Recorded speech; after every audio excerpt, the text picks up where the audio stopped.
have a program for you, a special one for that matter. It is called Ogbo Awoke Show.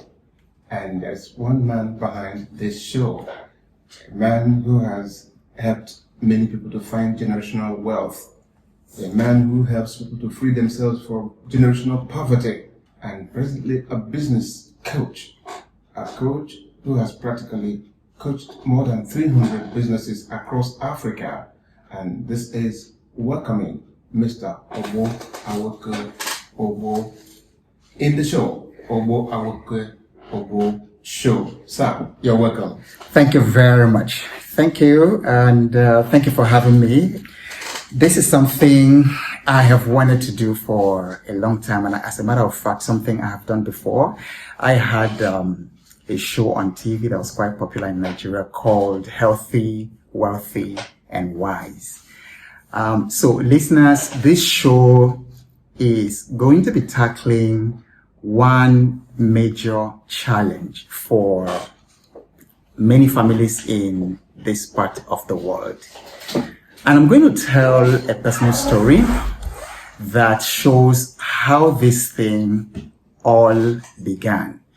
But first of all, many families in this part of the world, and in fact in Africa, many parts of Africa where I have gone to do some work, including Sierra Leone, Ghana, Tanzania, Johannesburg, and South Africa, and different places.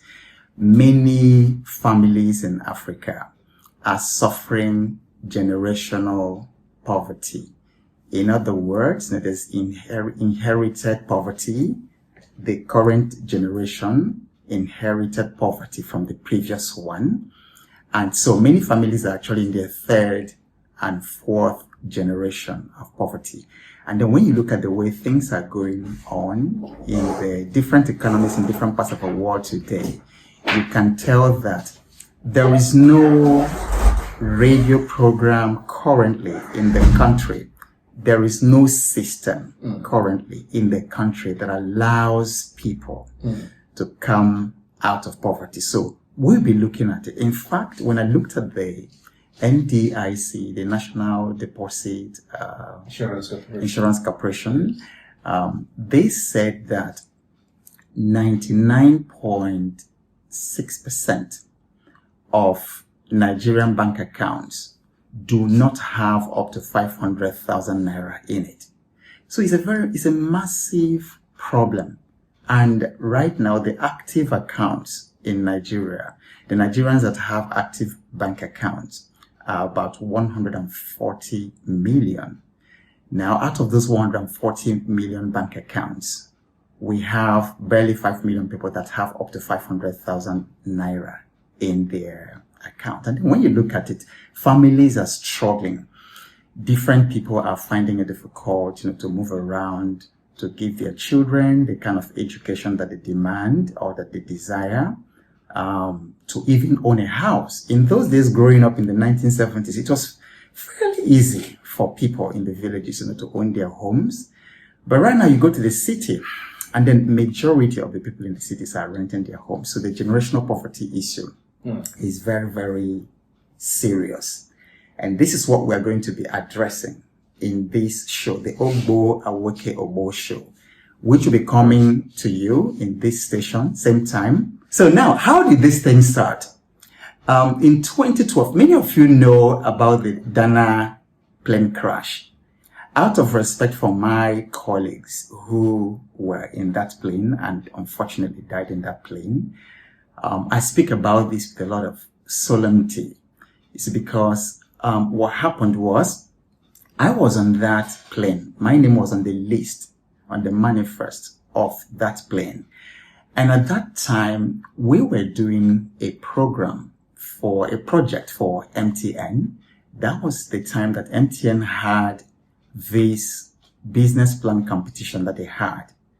So I and a couple of other friends were the judges in the business plan competition.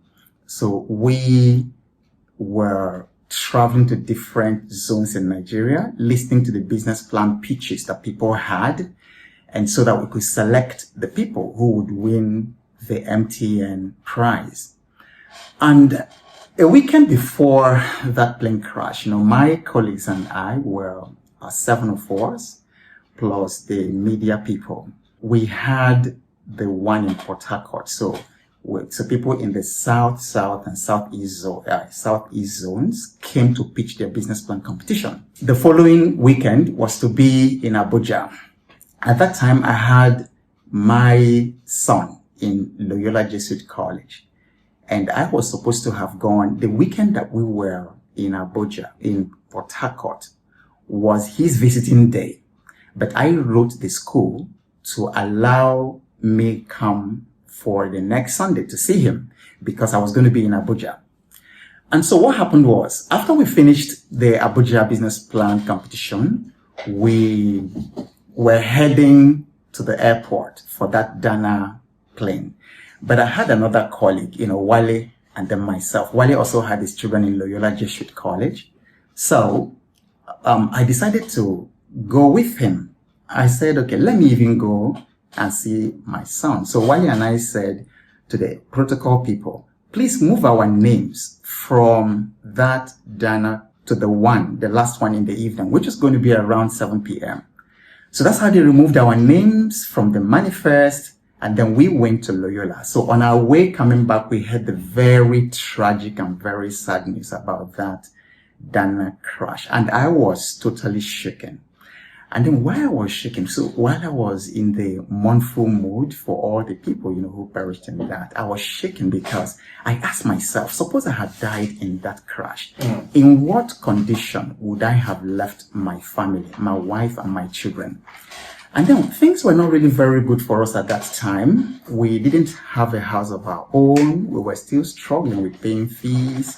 The children were still in primary school and secondary school. So it was really very difficult. So if that had happened, that would have been terrible. So I now started talking about this subject of financial fitness. In other words, you equally suffered generational poverty. Is that right? I wouldn't say I did. I think my father and my parents actually started, and that is the whole essence of this program, because my parents did some things right, okay, that made it easier for us. Yeah, so but we are still on that journey. Okay. And then one of the things that we're also going to be talking about in the program is the fact that, dad and mom spent so much effort in giving us the values that made it possible to build wealth. For instance, my mother would tell me when I went to secondary school in Federal Government College, Okigwe, she would say, whatever you see other people have, don't covet it. Yes. Okay, just work hard. If you work hard, you will be able to get those things. So they gave us some excellent foundation that we're now passing on to our next generation. Okay. So in rounding off, yes. So after that experience, I began to consider very strongly, the issue of financial fitness. You see, a lot of people do physical fitness. They jog every day, they do exercises, they rest well, they eat good food. But a lot of people don't have financial fitness. And what's going to happen in this very first episode, I'm going to offer all of you and all the listeners a free course, a free training on financial fitness. So just like what happened to me in that crash, it shouldn't happen to anybody. And then there is a system to come out of generational poverty.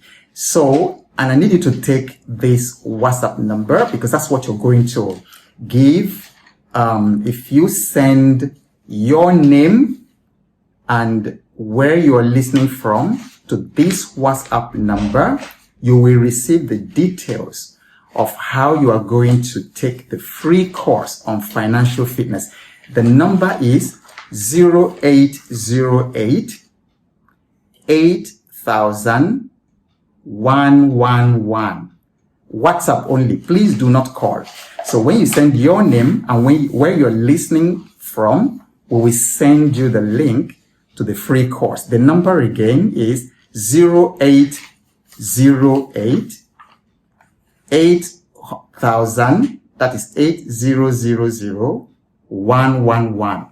0808 8000 111. All right. Thank you very much. Thank you very much, Mr. Ogbo. Dear listener, this is Ogbo Awoke Ogbo Show.